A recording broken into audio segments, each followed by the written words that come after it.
Bismillahirrahmanirrahim. Assalamualaikum warahmatullahi wabarakatuh. Alhamdulillahirabbil alamin. Wassalatu wassalamu ala asyrafil anbiya'i wal mursalin sayyidina wa maulana Muhammadin wa ala alihi wa sahbihi wa barik wasallim ajma'in. Rabbi shrah li sadri wa yassir li amri wa hlul 'uqdatam min lisani yafqahu qawli. Subhanaka la ilma lana illa ma 'allamtana innaka antal alimul hakim wa la haula wa la quwwata illa billahil aliyyil azim. Alhamdulillah, segala puji syukur kepada Allah Subhanahu wa taala, yang mana karena nikmat dan rahmatnya lah kita bisa dimudahkan dalam menjalani kehidupan pada hari ini dan bisa dimudahkan dalam menuntut ilmu, yang mana menuntut ilmu pahalanya luar biasa. Alhamdulillahirabbil alamin. Dan juga shalawat serta salam kita haturkan juga kepada junjungan kita Nabi Muhammad sallallahu alaihi wasallam. Allahumma shalli wa barik alaihi. Semoga kita mendapatkan syafaatnya di yaumil qiyamah kelak, amin ya rabbal alamin. Baik, murid-murid sekalian, nah, kita akan menyambung pembahasan kita kepada bab yang ke berapa nih? Yang keempat ya. Ya, tentang sholat jamak dan qashar. Mungkin kita sudah kemarin tentang sholat Jumat, atau yang sholat jamak dan qashar pasti mungkin kalian udah mempelajarinya juga ketika pembelajaran fikih. Nah, jadi kita tinggal mengulang kembali pelajaran yang telah kita pelajari, kalian pelajari juga ketika mata pelajaran fikih. Baik. Yang pertama, pengertian sholat jamak dan qashar. Nah, jamak itu kalau secara bahasa artinya adalah mengumpulkan. Jadi maksudnya adalah mengumpulkan dua sholat fardu menjadi satu waktu. Contohnya seperti sholat zuhur dan asar, maghrib dan isya. Jadi sholat yang sebenarnya itu dua waktu seperti zuhur dan asar, atau maghrib dengan isya, nah itu digabung menjadi satu waktu. Entah zuhur dan asar dikerjakan waktu zuhur, atau zuhur dan asar dikerjakan pada waktu asar. Nah, jadi digabung menjadi satu. Nah, kalau biasa kan sholat zuhur ya di waktu zuhur, sholat asar dia di waktu asar, tapi sholat jamak beda. Itu sholat zuhur dan asar dilakukan dalam satu waktu. Contohnya seperti di waktu zuhur. Nah. Terus yang kedua, sholat qashar. Nah, qashar itu adalah secara bahasa artinya meringkas. Nah, jadi maksudnya meringkas sholat 4 rakaat menjadi 2 rakaat.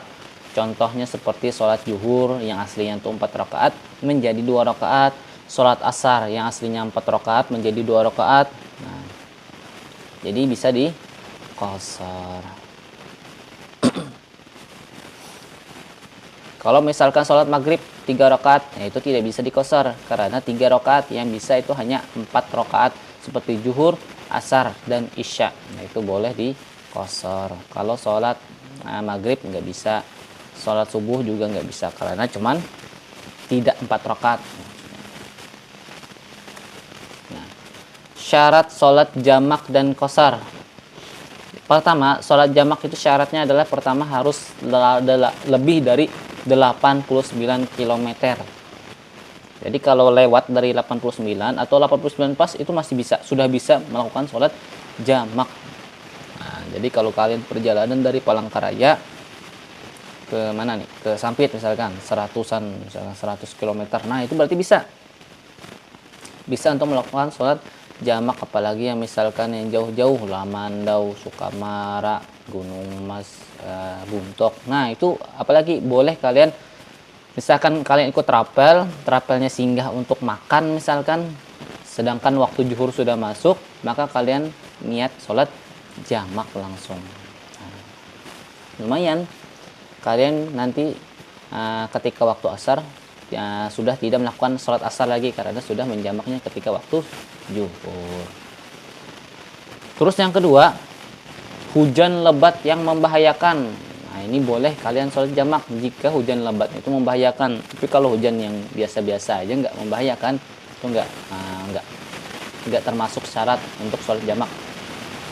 Misalkan sholatnya hujannya ini luar biasa dahsyatnya, dengan angin-anginnya, petir-petirnya, kalau keluar mungkin bahaya, entah itu karena sambar petir atau itu melayang gara-gara angin, kan nggak tahu. Nah, makanya boleh sholat jamak. Terus sakit, ini sakitnya ini yang menyusahkan untuk melakukan sholat lagi, atau sakitnya ini nggak pasti apakah dia nanti sembuh atau enggak. Misalkan pada waktu zuhur dia ini sakit, dia ini nggak bisa dipastikan apakah nanti asar itu masih hidup atau enggak, makanya dia boleh sholat menjamak sampai waktu asar nanti. Kalau misalkan sakit parah, nggak tahu dia apakah nanti waktu asar masih ada umur atau enggak ada, maka boleh dia sholat jamak. Terus wukuf di padang Arafah dan bermalam di Musdalifah. Nah, itu juga boleh ketika orang naik haji yang ketika pada wukuf di padang Arafah dan bermalam di Musdalifah, maka dia boleh untuk melakukan sholat jamak. Yang paling sering terjadi ini adalah nih perjalanan 89 km. Itu kayaknya bakal sering terjadi kalau bagi kalian yang sering berpergian, maka usahakan untuk mengamalkan sholat jamak dan qasar, karena ini adalah pemberian rukhsah dari Allah Subhanahu wa taala. Kalau Allah Subhanahu wa taala mengasih, maka kita harus mengambilnya pemberian kasihan daripada Allah Subhanahu wa taala. Allah yang ngasih hadiah, diambil, jangan nggak diambil. Terus qasar itu sama perjalanannya 89 km juga. Terus perjalanan tersebut bukan perjalanan yang makruh apalagi haram. Misalkan kalian pengen ke Banjarmasin, ngapain? Nonton K-pop misalkan. Nah, itu kan bukan perjalanan yang ada pahalanya, maksudnya nggak ada pahalanya di situ, malah bisa bikin dosa. Karena apa? Bercampur laki-laki, perempuan, terus joget-joget nggak karu-karuan. Nah, makanya itu bukan termasuk perjalanan yang boleh sholat jamak dan qasar. Atau kalian pengen ke Banjar tapi niatnya ingin mencuri, nah itu nggak boleh juga, perjalanannya haram, jadi nggak bisa. Atau perjalanan yang tanpa tujuan, kalian jalan-jalan nggak tahu nih, bingung mau kemana, tiba-tiba sampai ke Banjarmasin dari Palangkaraya, maka kalian juga nggak boleh untuk melakukan sholat jamak dan qasar, karena nggak ada niat-niatan mau ke Banjarmasin, tahu-tahu melamun sampai. Atau kalian tertidur dalam mobil, tiba-tiba sampai di Banjarmasin, kalian nggak ada niat untuk Banjarmasin, untuk niat ngapain nggak ada, maka tetap nggak boleh untuk melakukan sholat jamak dan qasar. Maka dia cuma sholat zuhur biasa, asar biasa, maghrib biasa, isya biasa, subuh biasa. Terus qasar juga hanya berlaku bagi sholat yang 4 rakaat. Selain daripada 4 rakaat nggak boleh di qasar. Diringkas nggak boleh. Syarat sholat qasar. Yang pertama, jamak takdim. Ini jamaknya ada terbagi dua, ada jamak takdim, ada jamak takhir. Nah, yang pertama niat sholat jamak takdim. Jadi niat jamak takdim ada niatnya. Terus sholat yang lebih dahulu tidak boleh ditakhirkan. Kita skip itu, nanti panjang pembahasannya. Baik, selanjutnya adalah penyebab gugurnya hak mengqasar sholat. Nah, ini ada sebab-sebab sholat qasar itu gugur, jadi nggak boleh, nggak bisa lagi dikerjakan. Yang pertama adalah berniat menetap lebih dari 4 hari. Jadi misalkan kalian dari Palangkaraya ke Banjarmasin pengen silaturahim ke tempat nenek misalkan. Nah, kalau lebih dari 4 hari, maka tetap nggak boleh untuk melakukan sholat jamak dan qasar. Tapi kalau kurang daripada 4 hari, maka boleh. Nah, masih boleh, karena itu dianggap mukim. Sedangkan orang mukim tidak boleh untuk sholat jamak dan qasar. Kalau perjalanan, safar namanya, safar itu kurang dari 4 hari. Nggak boleh lebih dari 4 hari. Nah, maka itu dianggap sebagai mukim, bukan safar lagi, bukan perjalanan lagi, makanya nggak boleh. Terus yang kedua, kembali ke tempat asal. Dari Palangkaraya ke Banjarmasin 1 hari, pulang lagi ke Palangkaraya, maka ketika sudah sampai di Palangkaraya itu nggak boleh lagi melakukan sholat jamak dan qasar. Jadi sebelum pulang sempatkan dulu untuk sholat jamak dan qasar kalau sampai waktunya, sampai syaratnya juga. Nah, terus yang ketiga, menjadi imam orang yang mukim. Jadi ketika misalkan dari Palangkaraya ke Banjarmasin, dia singgah ke masjid, terus ditunjuk dia sebagai imam, maka dia nggak boleh untuk menjamak sholatnya, sedangkan dia sebagai imam kepada orang yang emang menetap mukim di situ, jadi nggak boleh. Jadi usahakan kalau bisa makmum aja, jadi makmum, kecuali dia pengen sholat zuhur saja atau sholat asar saja. Terus yang keempat, tujuan perjalanannya tidak jelas. Jadi tadi kalau perjalanannya itu nggak jelas, maka dia nggak boleh untuk melakukan sholat jamak dan qashar. Terus yang selanjutnya adalah perjalanan yang dilakukan berhukum makruh atau haram. Ya, tadi perjalanan yang makruh nggak boleh, apalagi yang haram, ya, seperti yang nggak karu-karuan.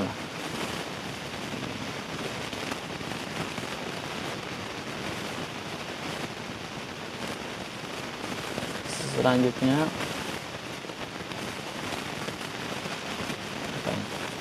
tata caranya. Bentar.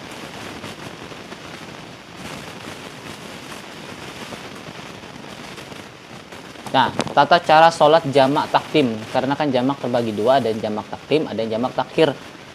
Nah, tata caranya, misalkan kalian dari Palangkaraya ke Banjarmasin, singgah di Pulang Pisau atau di Kapuas di masjid, kalian melakukan sholat jamak takdim. Caranya yang pertama, kalian udah masuk waktu zuhur, maka kalian niatkan niat jamak takdim di zuhur dengan asar. Niatnya adalah, misalkan niatnya usolli fardal zuhri arba'a raka'atin majmu'an ma'al asri jam'a takdimin lillahi ta'ala. Nah, Allahu Akbar, sholat kalian 4 rakaat. Terus setelah assalamualaikum warahmatullahi, berdiri lagi, usolli fardal asri arba'a raka'atin majmu'an ma'al zuhri jam'a takdimin lillahi ta'ala. Allahu Akbar, 4 rakaat lagi, salam. Dah, itu namanya jamak takdim karena melakukannya pada waktu zuhur. Jadi ketika kalian sampai waktu zuhur, kalian langsung jamak dengan asar. Nanti ketika sudah sampai di Banjarmasin atau di Kapuas masih sudah asar, maka kalian sudah nggak sholat lagi, sudah tadi di jamak takdim. Tapi kalau kalian misalkan nanti aja pada waktu asar aja, maka itu namanya sholat jamak takhir. Jadi kalian pada waktu zuhur kalian nggak sholat, berangkat aja terus perjalanan sampai waktu asar baru kalian sholat. Nanti sholat zuhur yang tadi dijamak dengan sholat asar, namanya sholat jamak takhir. Ada caranya. Yang pertama, berniat akan menjamak takhir sholat zuhur dan asar pada waktu zuhurnya. Jadi ketika kalian waktu zuhur tadi, perjalanan masih waktu zuhur, kalian nanti berniat, nanti saya niat sholat jamak takhir saja waktu asar. Jadi niat dulu, ya Allah nanti saya jamak takhir aja zuhur dan asar. Jadi ada niat dalam hati untuk menjamak takhir nanti. Niatnya ketika waktu zuhur. Nah, jangan sampai telat. Jadi niatnya di awal ketika waktu zuhur masuk. Nanti deh saya niat ingin melakukan jamak takhir nanti pada waktu asar. Itu jangan sampai lupa untuk berniat seperti itu. Untuk bahasanya terserah aja. Bahasa niatnya ketika kalian pada waktu zuhur itu ingin berniat sholat jamak asar, jamak takhir.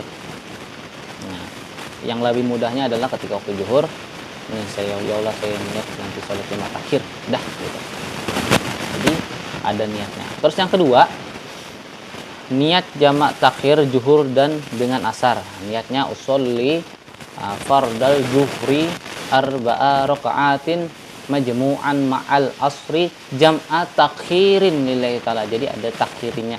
Tapi kalau yang di awal tadi jam'a takdimin lillahi ta'ala, yang takhir jam'a takhirin.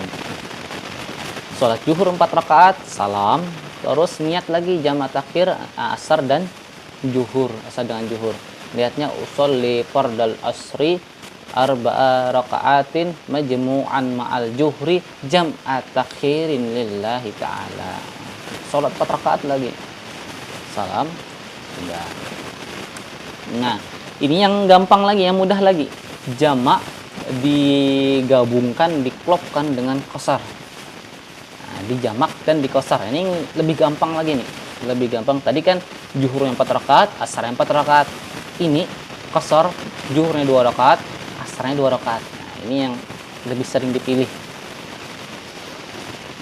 Caranya niat jamak kosor takdim. Nah, pertama, ketika kalian dalam perjalanan Palangkaraya ke Banjarmasin sehingga di Pulau Pisah pada waktu zuhur, maka jamak takdim namanya. Niatnya sholli fardal zuhri rak'ataini qasran majmu'an ma'al asri jam'at takdimin lillahi ta'ala. Jadi ada qasrannya. Dan yang perlu diperhatikan adalah 2 rakaat. Usalli pada zuhri rak'ataini. Nah, ini zuhri rak'ataini. Zuhur 2 rakaat. Kalau biasanya kan zuhri arba rakaatin. Jadi ini adalah zuhri rak'ataini. Jadi 2 rakaat. Terus sampai salam, 2 rakaat sampai salam. Terus niat lagi jamak qasar takdim. Niatnya adalah usolli fardal asri rak'ataini qasran majmu'an ma'al zuhri jam'a takdimin lillahi ta'ala. Jadi sengaja aku sholat fardu asar 2 rakaat diringkas dikosor, dijamak dengan zuhur dengan jamak takdim karena Allah Ta'ala.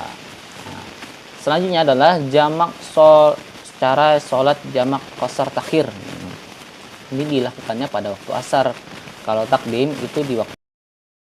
Baik, jadi caranya itu adalah yang pertama berniat akan menjamak qasar takhir sholat zuhur dan asar pada waktu zuhurnya. Jadi seperti tadi, kalian pada waktu zuhurnya udah berniat, ya Allah nanti saya akan sholat jamak qasar takhir pada waktu asar. Jadi niatnya pada waktu zuhurnya. Jadi ketika kalian udah waktu zuhurnya, jadi kalian nggak sholat dulu. Ketika waktu asar kalian menjamak takhir.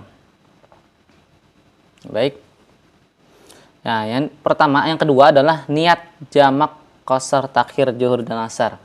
Jadi niatnya adalah usolli fardal zuhri rak'ataini qasran majmu'an ma'al asri jam'a takhirin lillahi ta'ala. Jadi ada takhirinnya.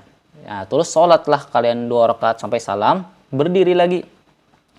Setelah berdiri kalian niat lagi sholat jamak takhir asar dan zuhur. Usolli fardal asri rak'ataini qasran majmu'an ma'al zuhri jam'a takhirin lillahi ta'ala. Sholat lagi 2 rakaat salam sampai salam selesai.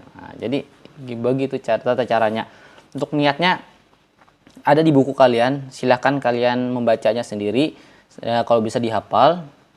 Kalau susah menghafalnya, kalian dengan bahasa Indonesianya saja, tapi dalam hati. Nah itu. Tapi kalau kalian mampu untuk menghafalnya, dihafal, diamalkan. Insya Allah nanti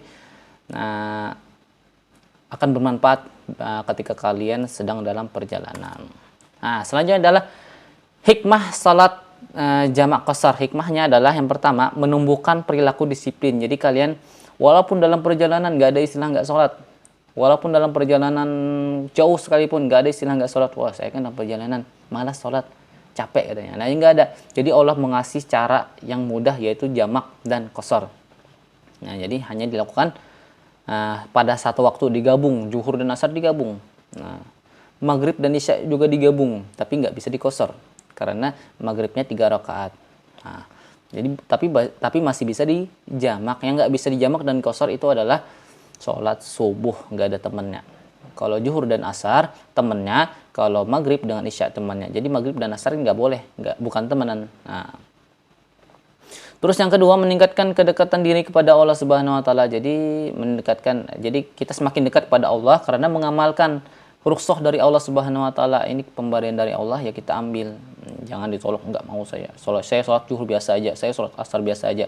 Jangan, kalau bisa diamalkan sholat jamaknya ketika dalam perjalanan. Yang ketiga, tetap melaksanakan sholat meskipun dalam perjalanan. Walaupun dalam perjalanan, tetap melaksanakan sholat. Nah, itu prinsip Islam yang sejati. Tidak ada untuk meninggalkan sholat. Semoga kita tetap menjalankan ibadah sholat. Karena sholat itu adalah wajib bagi kita sebagai muslim. Jangan sampai nggak sholat. Terus yang keempat, perjalanan menjadi lebih nyaman dan tenang. Karena kita dalam perjalanan tuh nggak mikir lagi sholat, udah sholat, nah, enaknya. Nanti waktu asar ya udah nyantai aja, kita mau makan kayak mau jalan kemana, karena sudah dijamak tadi pada waktu zuhurnya dalam perjalanan. Terus yang kelima, mengamalkan rukhsah yang diberikan Allah Subhanahu wa taala. Jadi mengamalkan rukhsah dari Allah Subhanahu wa taala. Yang terakhir adalah meningkatkan kesadaran tentang pentingnya melaksanakan sholat dalam keadaan apapun. Jadi kita sadar betapa pentingnya ini sholat. Nah, sholat itu penting sampai harus dilaksanakan. Baik, itu saya tidak bisa sampaikan. Mudah-mudahan semoga berkah, bermanfaat, dimudahkan dan memahami dan mengamalkan. Mari kita tutup dengan membaca alhamdulillahirabbil alamin. Doa bersama-sama. Amin ya rabbal alamin. Bismillahirrahmanirrahim. Alhamdulillahirabbil alamin. Allahumma shalli ala sayyidina Muhammad wa ala sayyidina Muhammad. Rabbana zalamna anfusana wa illam taghfir lana Rabbana zidna ilman warzuqna fahman birahmatika ya arhamar rahimin. Rabbana atina fid dunya hasanah wa fil akhirati hasanah wa qina adzabannar. Wa sallallahu ala sayyidina Muhammadin wa ala alihi wa sahbihi wasallam. Subhana rabbika rabbil izzati amma yasifun. Salamun alal mursalin.